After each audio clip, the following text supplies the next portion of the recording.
Hi, it's Steve. Today we'd like to show you how to change the main control board on your front load washer.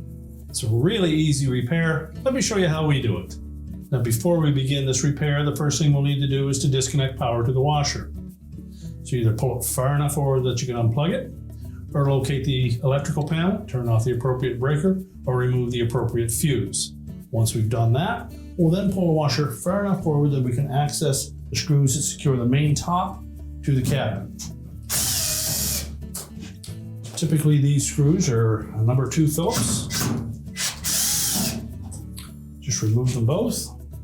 Then we'll just lift up slightly on that top, pull it back a little bit, and then we can lift it off of the cabinet and set it aside. Now with the top removed, we're next going to remove the detergent drawer, slide it all the way out, then reach in here on the left-hand side and press that tab, pull the drawer out and set it aside. Now we will need to remove that complete console so that we can change out that board. Now there are usually 2 to 3 screws in this area that will need to be removed. Again, these are a number 2 Phillips or a number 2 square. Take note, one of them is a little bit longer than the others. And there are also a couple of screws on the back side of that console that secure it to the top of the cabinet. Just remove these 2 screws. And then we're going to lift up on the top of that console enough that we can clear these plastic tabs over top of the metal bracket.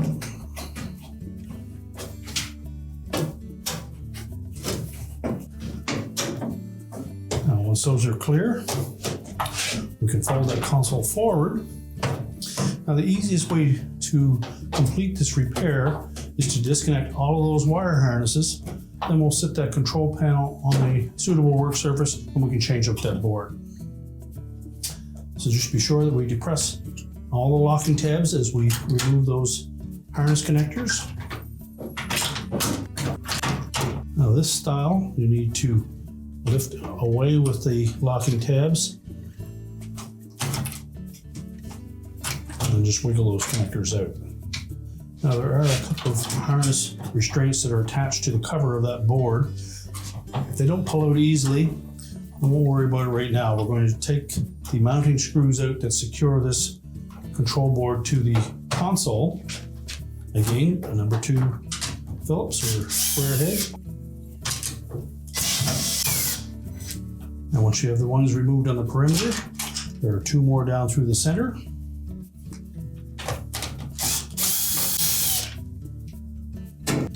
You can lift that board away.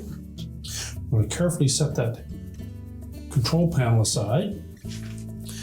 Now with the control panel pulled aside, we're next going to remove all of these little light indicators as well as the lens and position those on our replacement control board. Simply pull them straight out of the old control board housing and slide them into the new one.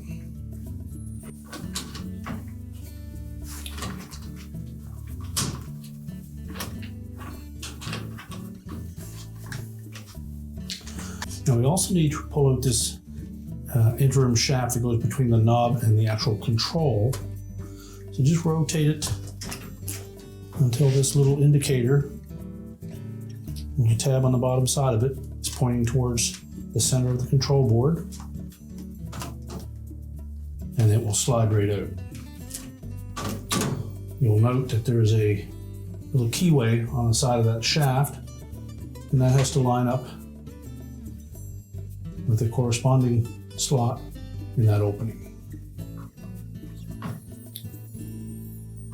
Now if it won't push in, don't force it.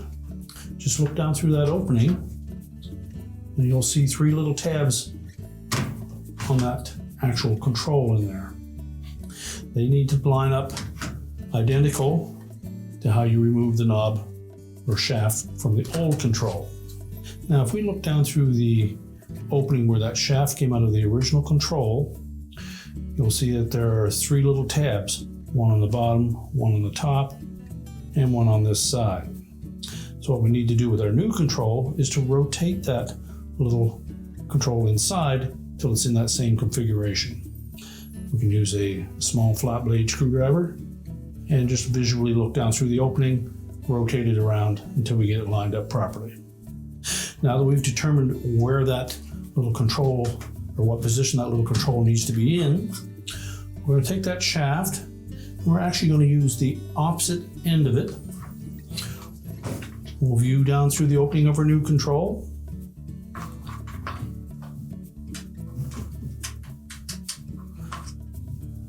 And just rotate it around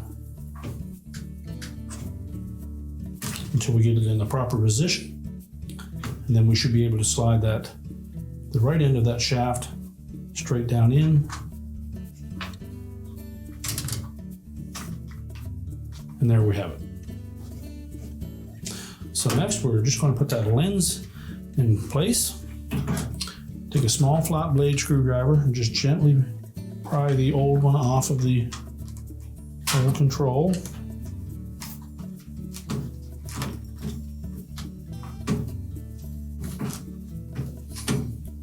Pull the insert out. Slide it onto the new control. Put the lens cap in place. Make sure it snaps down on both sides.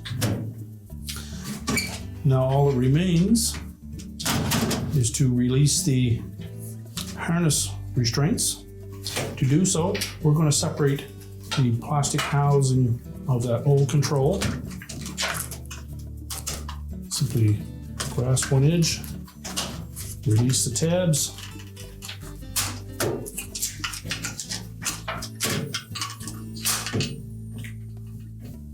we'll just set that aside. That will expose the arrowhead fasteners. All we need to do is squeeze those together, push them down through the opening.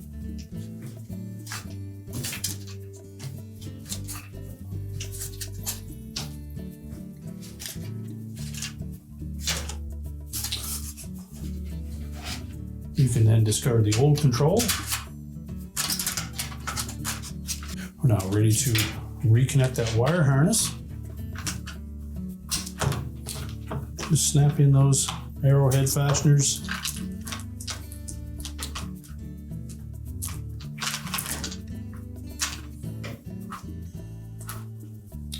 And then route the harness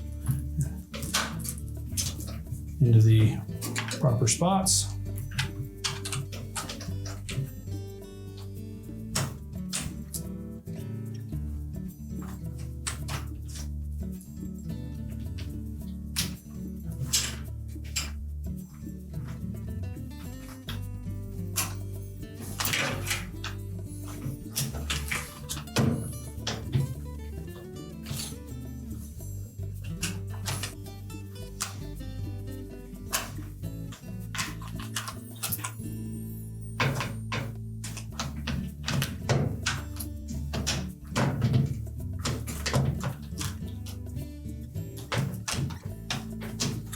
Now make sure all of the locking tabs engage. And now we're ready to fit that new control into the control housing. Now we'll have to line up that knob with the actual shaft. Just take note of where the flat side on that shaft is and just visually inspect the knob till we have that lined up. There's also a rib along the flat side of that shaft, so the knob will only go on one way.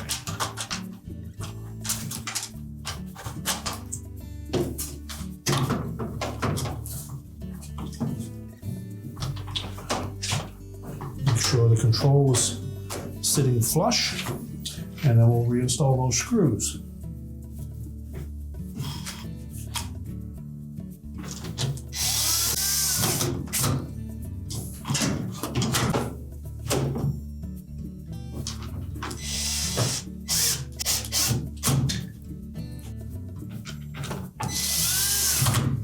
Now with all the screws tightened securely, we're next going to line up that console so that this little tab lines up at that square hole in the middle.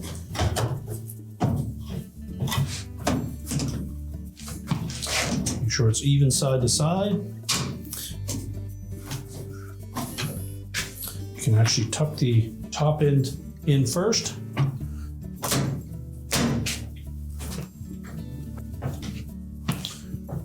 Press it into place, make sure all three of those plastic tabs across the top are engaged, and then we'll put the retaining screws back in.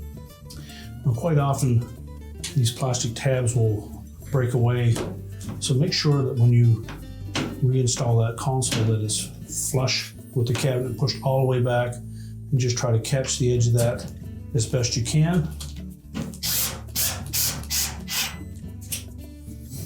And then we'll rely on these screws to the front to hold it secure.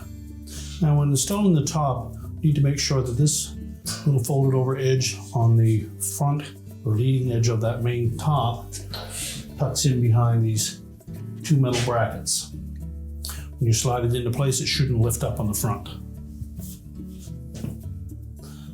So lay it evenly side to side, about 1/2 to 3/4 of an inch away from the back side of that control panel. Slide it forward until it tucks in underneath the edge. Make sure it won't lift up on either side.